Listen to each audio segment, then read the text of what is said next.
قولی الحمدللہ.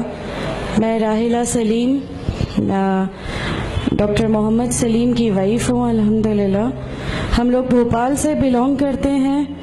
میرے ہسبینڈ نے پہلے اسلام قبول کیا, ایک جین فیملی سے بلونگ کرتے ہیں. میں اگروال فیملی سے تھی. میرا پرانا نام مانسی اگروال تھا. اور میرے ہسبینڈ نے جب اسلام قبول کیا تو میرے لیے میری لائف کا بہت ایک شاکنگ انسیڈنٹ تھا. میں نے فرسٹ ٹائم کسی کو پہلی بار دیکھے, میں نے کسی کو نماز پڑھتے ہوئے دیکھا. میں نے اچانک یہ اکثر کر کے ایک پرٹیکولر ٹائم ہوتا تھا اور یہ گھر سے کہیں چلے جاتے تھے اور میں ان سے پوچھتی تھی کہ آپ کہاں جاتے ہیں, تو یہ ریپلائی کرتے تھے this is none of your business, you have to do your job. تو میں بھی خاموش ہو جاتی تھی. باقی میرے فادر ان لا سے اکثر ان کی ڈیبیٹ اور سب کچھ ہوا کرتا تھا, بٹ مجھے نہیں سمجھ میں آتا تھا کہ یہ ڈیبیٹ کیا ہے, یہ لوگ کس بات پہ اتنا زیادہ, مطلب ان کا ڈیبیٹ اتنا ایگریسو موومنٹس پہ کیسے آ جاتا ہے.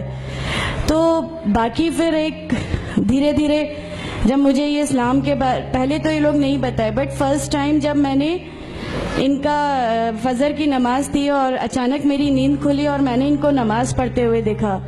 میں نے ان سے پوچھا کہ آپ کیا نماز پڑھ رہے ہیں, کیونکہ صرف ٹیلی ویژن پہ دیکھا تھا کہ ہاں ایسے جو کرتے ہیں وہ نماز کے ایکشنز ہیں. میں نے ان سے پوچھا کہ آپ نماز پڑھ رہے ہیں, انہوں نے کہا کہ ہاں میں نماز پڑھ رہا ہوں. میں نے بالکل دیر نہیں کی میرے فادر ان لا کو بتانے میں. میں روم سے باہر نکل کے اور میں نے سب سے پہلے ان کو بتایا کہ پاپا جی آج ان کو میں نے نماز پڑھتے ہوئے دیکھا. تو انہوں نے مجھ سے کہا کہ ٹھیک ہے خاموش رہو, ابھی کسی سے کہنا نہیں, ہم دیکھیں گے کیا کر سکتے ہیں. اب وہ جو میری لائف کا مومنٹ تھا, وہاں سے میرے کو ایسا لگا کہ یہ کیا ہوا, مطلب یہ کیا کر رہے ہیں, ایسا کیوں کر رہے ہیں, یہ کہیں یہ کسی ایسے ویکتی سے تو نہیں مل گئے جو ان کو ٹیررزم کی طرف لے جا رہا ہے, اور یہ ایسی چیزوں میں تو نہیں انوالو ہو جائیں گے. ایک بہت بڑا ڈر جو میرے اندر تھا وہ, اور on that time I was pregnant, تو میرے کو ایک بہت کھلبلی سی لگی رہتی تھی کہ یہ کیا چل رہا ہے, یہ کیا چل رہا ہے. پھر دھیرے دھیرے کر کے جب میں ان کی بکس وغیرہ جو المیرا میں رکھی رہتی تھیں وہ میں پڑھنے لگی اور ڈھونڈنے لگی. یہ چھپا کے رکھا کرتے تھے اور مجھے جب بھی کوئی بک ملتی تھی تو پھر میں اس کو پڑھنے لگی. تو مجھے اس میں ایسا کچھ لگتا ضرور تھا کہ پتہ نہیں کچھ ہے, کوئی ڈیفرنٹ چیز ہے, کیونکہ میں نے دیکھا کہ ان کے اخلاق, ان کی سب چیزیں بالکل چینج ہو گئیں. جو یہ پہلے تھے اس سے یہ بالکل الگ ہو گئے. تو مجھے ایسا پرسنلی لگتا تھا کہ اس پلیٹ فارم نے ان کو ایسا کیا دیا جو میرے ہسبینڈ کو بالکل چینج کر کے رکھ دیا. مطلب الحمدللہ یہ اس سمے کوشش کرتے تھے کہ جو نبی کی سنتیں ہیں, جو ہمارے نبی صلی اللہ علیہ وسلم نے کیا, اپنی وائف کی مدد کرنا, اپنی وائف کے ساتھ کس طرح اس کے حقوق کی ادائیگی کرنا, یہ سب کچھ وہاں الحمدللہ کرنے لگے. اور مجھے جو ان کا یہ ڈراسٹیکل چینج تھا, جو ان کو اس پلیٹ فارم پہ آئے ہوئے 6 months یا 1 year ہوا ہوگا, وہ دیکھ کے میرے لیے ایک بہت بڑا ایک سرپرائز تھا کہ یہ کیا ہوا. پھر اس کے بعد مجھے لگا کہ نہیں, میں بھی اب اس کو جانتی ہوں, میں بھی اب پڑھوں گی. اور پھر میں اپنے فادر ان لا اور ان کی ڈیبیٹ سننے لگی. تو جینزم میں گاڈ کانسیپٹ ہے ہی نہیں. ہر وہ ویکتی جو بہت زیادہ علم حاصل کر لیتا ہے, بہت زیادہ نالج حاصل کر لیتا ہے, تو وہ ایک لمٹ پر آ کر نعوذ باللہ گاڈ کا وہ مقام حاصل کر لیتا ہے, اور لوگ اسی کی پھر پوجا کرنے لگتے ہیں, اسی کی ورکشپ کرنے لگتے ہیں. تو میرے دماغ میں اگروال فیملی سے تھی, تو میرے دماغ میں تھا کہ نہیں, ہمارے جو بھگوان ہیں وہ 3-4 ہاتھ والے ہیں, ان کا کیا ایک ہی گاڈ ہے جس کو جا کے آپ کو پوجنا ہے. تو نہیں, میں ان سے تو کچھ نہیں مانگوں گی, 3-4 ہاتھ والے بھگوان ہی ہوتے ہیں, یہ نہیں کچھ وہ ایسا رکھتے. تو وہاں سے ایک تھوڑا سا ڈسٹریکشن میرے کو گاڈ کانسیپٹ کا آیا, اور ایشور ہے جو اس دنیا کو چلا رہا ہے, یہ ہمیشہ میرے ایک ذہن میں رہتا تھا. تو مجھے میرے فادر ان لا کہیں نہ کہیں اس پلیٹ فارم پہ آ کے غلط لگنے لگے کہ نہیں, یہ جو کہہ رہے ہیں وہ صحیح ہے, اور ان کی جو ڈیبیٹ ہے اس کا اینڈ جو ہے وہ یہ صحیح ہے. پھر دھیرے دھیرے کر کے مجھے ان کی چیزوں پہ یقین آنے لگا الحمدللہ. پھر ہمارے ایک فیملی فرینڈ ہیں, ان کے یہاں یہ مجھے لے گئے. وہاں پر کسی نے مجھ سے کہا کہ میں بہت بزرگ ہو چکا ہوں, کلیم صدیقی شاہد ہیں, کلیم صدیقی صاحب ہیں, مجھے ان کا نام دھیان نہیں ہے اچھے سے, بٹ انہوں نے مجھ سے کہا بیٹا میں بہت بزرگ ہو چکا ہوں, میں چاہتا ہوں تم کلمہ پڑھ لو. میری زندگی رہے نہ رہے، میں آپ سے ملوں نہ ملوں، تو آپ کلمہ پڑھ لو. تو الحمدللہ میں نے کلمہ پڑھ لیا. کلمہ پڑھنے کے بعد بھی جب ہم گھر لوٹ رہے تھے تو میں نے ان سے کہا کہ میں نے صرف ابھی کلمہ پڑھا، ابھی آپ یہ مت سمجھیے گا کہ میرے کو سب سمجھ میں آ گیا اور میں اس چیز کو مان لوں گی. انہوں نے کہا نہیں، تمہاری مرضی، کسی میں کوئی فورس نہیں ہے.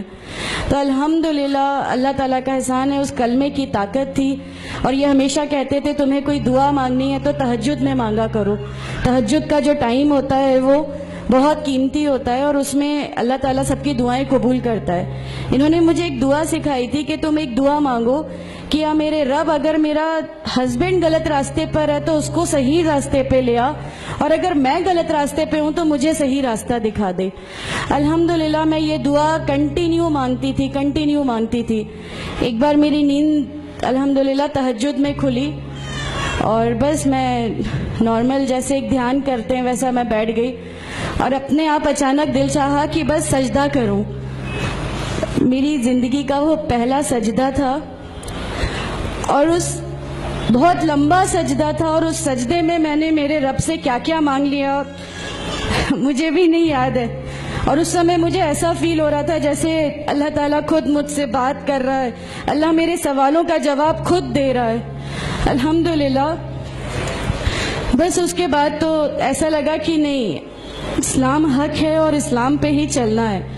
اس کے بعد پھر بہت ساری پریشانیاں لائف میں آئیں، سب کچھ آیا، بٹ الحمدللہ اللہ کا احسان ہے کہ اللہ تعالیٰ نے ہر پریشانی، ہر چیز کو ایسے لے لیا کہ ہم لوگوں کو کبھی احساس ہی نہیں ہونے دیا کہ یہ کوئی پریشانی تھی. ایسا لگا کہ اللہ کی پوری راہ میں ہم لوگوں کو ریوارڈ ہی ملنا ہے اس چیز کا، اور اللہ ہمیں اس کا ریوارڈ ہی دیتا چلا جائے گا. الحمدللہ بس اس سمے سے شروعات ہوئی تھی دین اسلام کی. الحمدللہ آگے چل کے پریشانیاں، تکلیفیں ہر ریورٹ کی زندگی میں آتی ہیں، لیکن میں ہر ریورٹ بہن سے یہ کہنا چاہتی ہوں کہ اللہ کی خاطر آپ لوگ اس دین میں آئے ہیں، کسی اور چیز کے لیے نہیں آئے. تو اللہ ہی کی خاطر ان پریشانیوں کو بھی جھیلیے، اللہ ہی کی خاطر جھیلیے. اللہ تعالیٰ اگر آپ لوگوں سے ماشاءاللہ، میں جب گھر سے نکلی، جب ہمارے فادر ان لا نے ہمیں گھر سے نکالا، میرے بچے کی، چھوٹا بچہ تھا، چھوٹے والے کی صرف ایک دودھ کی بوتل تھی، اس کے علاوہ کچھ بھی نہیں تھا. میں جاب کرتی تھی، میں نے اپنے چھوٹے بیٹے کو ماں کے یہاں چھوڑ کے جایا کرتی تھی. میرے ممی پاپا بہت زیادہ ہم لوگوں سے ڈیٹیچ نہیں ہوئے تھے، ایک محبت تھی ان کو ہم سے. تو اس محبت کے کارن ان لوگوں نے کبھی ہمارا اس لیول تک اپوز نہیں کیا جو ان لاز کی طرف سے آیا. تو جب میں میرے مائکے گئی اور میں نے اپنے بچے کو لیا اور میں نے کہا کہ ماں، ہم نے وہ گھر چھوڑ دیا، ہمیں اس گھر سے ان لوگ نکالے، ایسا کر کے. ماں ہے، بہت روئی، تم لوگ کیوں ایسا کر رہے ہو، کیا کرو گے، کیسے رہو گے، دونوں چھوٹے بچے ہیں، کیا ہوگا. میں نے کہا کہ ماں، آپ صرف ایک ماں ہو نا، وہ مجھے 70 ماؤں کے برابر محبت کرتا ہے. تو جو رب مجھے میری 70 ماؤں کے برابر محبت کرتا ہے، وہ کیسے اس دنیا میں مجھے رسوا کر سکتا ہے. صرف ایک چھوٹا سا یہ وشواس تھا. الحمدللہ اس وشواس کو رکھتے ہوئے ساری چیزیں، سب پریشانیاں ایسے اللہ تعالیٰ نے لے لی کہ اس کا میرے پاس کوئی کہنے کے لیے بھی شبد نہیں ہے. الحمدللہ. اور میں آپ لوگوں سے سب سے گزارش کرتی ہوں، اور اگر اللہ نے مجھے آپ لوگوں کی ایک ایسی بہن بنا دیا جو آپ کی پریشانیاں، آپ کی ہر اس میں، ہمارا گھر، ہماری سب کچھ الحمدللہ آپ کے لیے ہے، کیونکہ ہم لوگ ٹھان کے بیٹھے ہیں ہمارا جینا مرنا، ہماری نمازیں، ہمارا سب کچھ صرف اللہ کے لیے ہے، اور یہی لے کے ہم کو جانا ہے. کوئی جواب ہمیں نہیں ملے گی. السلام علیکم ورحمۃ اللہ وبرکاتہ.